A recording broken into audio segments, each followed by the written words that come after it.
Hello friends, welcome to my channel. మన ఛానల్ని subscribe చేయండి, లైక్ చేయండి. నా కొడుకు ప్రేమిస్తున్నానని చెప్పిన తర్వాత కోహినూర్ డైమండ్ అయినా కూడా ఒప్పుకొని తీరాల్సిందే అని శారద అంటుంది. కోహినూర్ డైమండ్ కోకాపేట కాదమ్మా, ముందు భూమి మనసులో కూడా అన్నయ్య ఉన్నాడో లేడో తెలుసుకున్న తర్వాత నువ్వు ఇంత కాన్ఫిడెంట్ చూపిస్తే బాగుంటుంది అని పూర్ణి అంటుంది. అలాగైతే ఇప్పుడే నేను భూమికి ఫోన్ చేసి తెలుసుకుంటాను అని శారద అంటుంది. భూమి మనసులో అన్నయ్య ఉన్నాడో లేడోనని తెలుసుకోమని నిన్న ఫోన్ చేయమన్నప్పుడు ఇదే చేతులు గజగజ వణికాయి కదా అని పూర్ణి అంటే, అప్పుడు గగన్ మనసులో భూమి ఉందో లేదో తెలియదు కదా. ఇప్పుడు గగన్ మనసులో భూమి ఉందని తెలిసిన తర్వాత ఇక భయపడాల్సిన అవసరం ఏముంది అని శారద నవ్వుతూ చెప్తూ కాల్ చేస్తూ ఉంటుంది. ల్యాండ్లైన్ మోగుతూ ఉండడంతో భూమి పరిగెత్తుకుంటూ వచ్చి హలో అనగానే, అమ్మ భూమి, నేను నీతో పర్సనల్గా మాట్లాడాలి, వెంకటేశ్వర స్వామి టెంపుల్కి వస్తావా అని శారద ఫోన్లో అడుగుతూ ఉంటుంది. నన్ను ప్రేమిస్తున్నానని ఆంటీకి చెప్పేసి ఉంటారు కదా, ఆ విషయమై అడిగి తెలుసుకుందామని రమ్మంటున్నారేమో. అయ్య బాబోయ్, ఇప్పుడు ఏం చెప్పాలి అని భూమి ఆలోచిస్తూ ఉంటుంది. అమ్మ భూమి, ఇది ల్యాండ్లైన్ కదా, సిగ్నల్ ప్రాబ్లం ఏమీ ఉండదు కదా, వినిపిస్తుందా, మరి మాట్లాడవేంటి అని శారద అడుగుతూ ఉంటుంది. చెప్పండి ఆంటీ అని భూమి అంటుంది. నేను ఆల్రెడీ చెప్పేశాను అని శారద అంటుంది.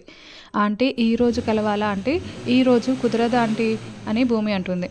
ఏమ్మా అని శారద అడుగుతూ ఉంటే, ఇక్కడ అందరూ వనభోజనాలకి వెళ్తున్నారు అని భూమి చెప్తుంది. వనభోజనాలకా, ఎక్కడికి భూమి అని శారద అడుగుతూ ఉంటుంది. అంటే అక్కడ కలుసుకొని మాట్లాడదామా ఆంటీ అని భూమి అనడంతో, అవునమ్మా, ఎక్కడికి వెళ్తున్నారో చెప్పు అని శారద అడుగుతుంటుంది. ఇంకా ఫిక్స్ అవ్వలేదా ఆంటీ, ఎక్కడికి వెళ్తున్నారో తెలియదని భూమి అబద్ధం చెప్తుంది. సరే ఉంటాను ఆంటీ అంటూ ఫోన్ పెట్టేస్తుంది. అలా ఫోన్ పెట్టేయడంతో శారద కొంచెం బాధపడుతూ ఉంటుంది. అప్పుడే అమ్మయ్య అని భూమి అనుకుంటూ ఉంటే, ఏల్మా మళ్ళీ వాడేనా అంటూ కృష్ణప్రసాద్ అక్కడికి వస్తాడు. కాదు మామయ్య, ఆంటీ చేసింది, పర్సనల్గా మాట్లాడాలి, టెంపుల్కి రమ్మని చెప్పింది, మేము వనభోజనాలకి వెళ్తున్నామని చెప్తే అక్కడే మాట్లాడదామని చెప్పింది, కానీ ఎక్కడికి వెళ్తున్నామో చెప్పలేదు మామయ్య అని భూమి అనడంతో, ఏమమ్మా చెప్పాల్సింది కదా, మాట్లాడితే ఓ పని అయిపోతుంది కదా అని కృష్ణప్రసాద్ అంటాడు.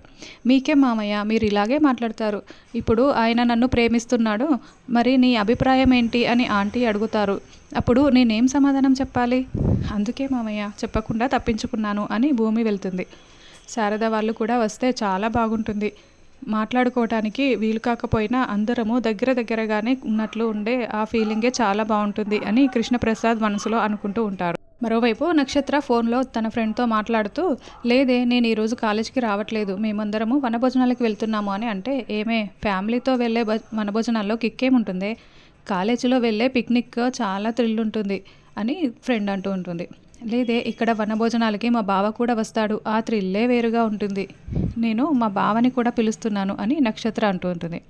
వస్తాడా అని ఫ్రెండ్ అడుగుతుంది. ఇదే ప్రశ్న నువ్వు నా బర్త్డే పార్టీలో కూడా అడిగావు, ఏమైంది అని నక్షత్ర అనడంతో, అమ్మో నువ్వు తలుచుకుంటే ఏమైనా చేసేస్తావే, సరే ఖచ్చితంగా వస్తారులే, సరే బాయ్ ఉంటాను అని ఫోన్ పెట్టేస్తుంది. వెంటనే నక్షత్ర గగన్కి ఫోన్ చేసి బావా అని పిలవగానే, ఏయ్ ఎందుకు కాల్ చేస్తావు, పెట్టాయి ఫోన్ అని గగన్ అరుస్తూ ఉంటాడు. ఏంటి బావా, నేను ప్రేమగా కాల్ చేస్తే నువ్వేమో ఇలా అరుస్తున్నావు అని నక్షత్ర అంటే, please come to the point అని గగన్ అంటాడు. మేమందరము వనభోజనాలకి వెళ్తున్నాము, ప్లీజ్ నువ్వు కూడా రాబావా వికారాబాద్కి అని నక్షత్ర అనడంతో, వికారాబాద్లో నాకు అర్జెంటు పని ఉన్నా కూడా నేను రాను కాక రాను అని గగన్ తెలిసి చెప్పేస్తాడు.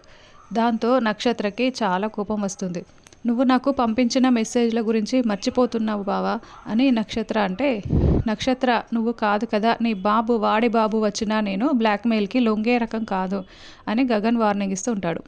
ఆ మెసేజ్ నీకు నచ్చిన సోషల్ మీడియాలో పెట్టెకో, ఐ డోంట్ కేర్ అని గగన్ ఫోన్ పెట్టేస్తాడు.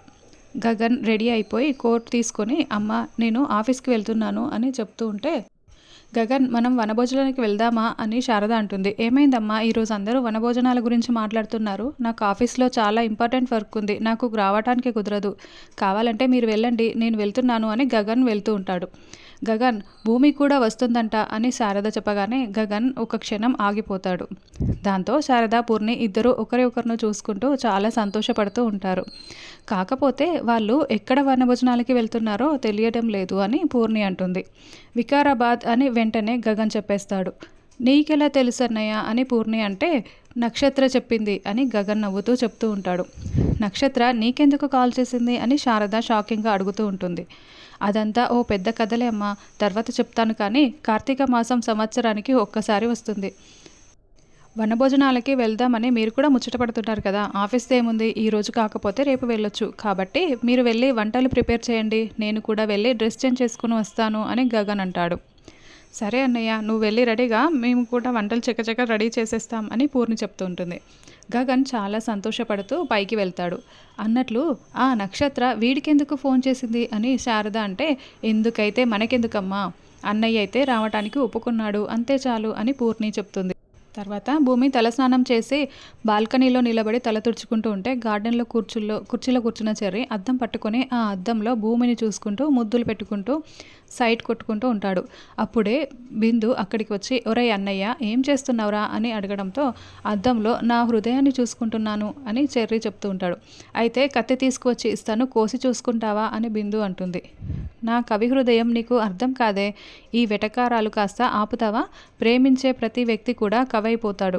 అలా నేను నా హృదయాన్ని అంటే భూమిని నా హృదయంలో దాచుకున్నాను, నా హృదయం అని చెప్తున్నాను అని చెర్రీ చెప్తుంటే, సరే అన్నయ్య ఇప్పుడు భూమి ఇంతకు ముందు నిన్ను ప్రేమిస్తుందో లేదో అన్న విషయం తెలియదు కదా, ఇప్పుడు భూమి కూడా నిన్ను ప్రేమిస్తోందని తెలిసిపోయింది కదా, మరి ఇలా దొంగచాటుగా అద్దంలో చూసుకోవడం ఎందుకు, డైరెక్ట్గానే చూసేయచ్చు కదా అని బిందు అంటుంది. అవును కదా, ఈ ఐడియా నాకెందుకు రాలేదు, ఇప్పుడు చూడు భూమిని డైరెక్ట్గా ఎంత రొమాంటిక్గా చూస్తానో అని కింద కూర్చొని పైన ఉన్న భూమిని చాలా రొమాంటిక్గా చెర్రీ చూస్తూ ఉంటాడు. అప్పుడే భూమి పైనుంచి కింద ఉన్న చెర్రీని గమనించుకుంటూ చెర్రీ ఏంటి ఈరోజు తేడాగా ప్రవర్తిస్తున్నాడే అని మనసులో అనుకుంటూ ఉంటుంది.